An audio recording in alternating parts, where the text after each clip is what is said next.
जसं तुम्ही बोलले की तुम्ही वडाच्या पानावर तुम्ही लिहायचे, तर आजकालच्या पिढीला ते सांगितल्यावर खोटं वाटेल. अशी सध्या परिस्थिती आहे की बाबा आणि आपली म्हणजे असं पण नाही की आपण खूप 50-60 वर्षापूर्वीचं बोलतोय. बरोबर. अगदी 10-12 वर्षापूर्वीची किंवा एक 15-20 वर्षापूर्वीची 20 वर्ष मॅक्स. बरोबर. हो. एवढा म्हणजे शहरीकरणामुळे एवढा बदल झालाय आपल्या आजूबाजूच्या गावांमध्ये किंवा तसं अगदी तुमच्या मुलांनाही खोटं वाटेल. बरोबर आहे की तर मग कसं तुम्ही त्यांच्याशी. त्यांना खोटं वाटतं, पण जेव्हा मी त्यांना सांगतो की बाबा मी असं कविता लिहिलंय, अगदी आमचे जे क्लास टीचर आहेत ते अजूनही आमच्या कनेक्टेड आहेत.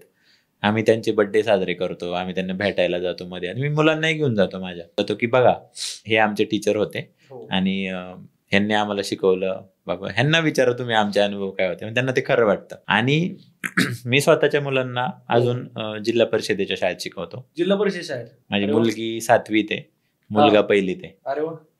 तर ते जिल्हा परिषद शाळेत शिकतात. निर्णय तुम्ही काय घेतला म्हणजे आता सध्या सर्वांचं असं आहे की बाबा माझ्या मुलांना कॉन्व्हेंटची शाळा पाहिजे किंवा काय? बरोबर. तुमचं गाव तर आता त्या लोढा बेलमोंडला लागूनच आहे.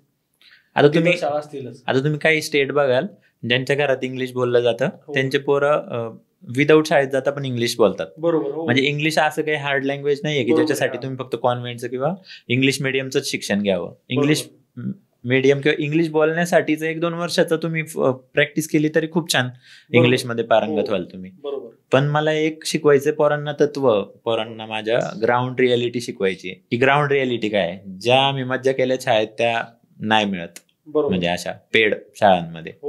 आणि आपण कायम गव्हर्नमेंटच्या नावाने खडे फोडतो, गव्हर्नमेंट आपल्याला काही करत नाही, काही करत नाही. खूप करता येते, जेवणा खाण्यासहित सगळी त्यांनी सोय केलेली. तुम्ही फक्त पोरांना शाळेत कपडे पण नाही द्यायचे त्यांना, त्यांचे कपडे पण शाळा देते तुम्हाला.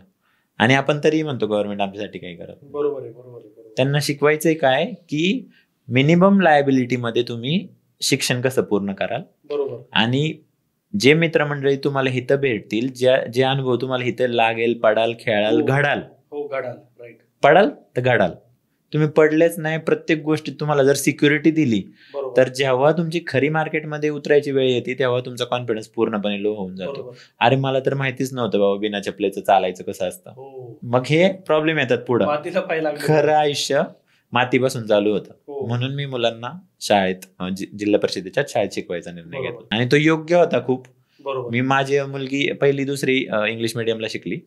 मला 1ल्या-2ऱ्या वर्षात ती पूर्ण डल झाल्यासारखी वाटली.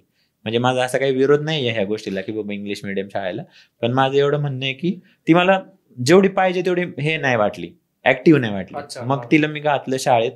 तिला प्रॉब्लेम होता कनेक्शनचा. आपण जनरली घरात मराठी बोलतोय आणि तिथं सगळं इंग्लिश वातावरण किंवा हिंदीत बोलायचं, मग ते तिला कनेक्ट नव्हतं होत. ती थोडी दबून राहायची. जसं तिला हिथं घातलं तर आता शाळेचा एकही प्रोग्राम तिच्या गायडन्स खाली होतात. 12-14 डान्स बसवले होते तिने गेल्या वर्षी, 26 जानेवारीला, 15 ऑगस्टला. अख्खं सगळं तिच्याकडे असतं. जे मी करत आलोय तेच ती सेम करते. म्हणजे अगदी 12वी पर्यंत सूत्रसंचालनासहित सगळा प्रोग्राम माझ्याकडे असायचा. तसंच तिचंही झालंय. लिडरशिप तिच्या ते आहे. बरोबर. आपण जे देऊ ते पोरं घेतील.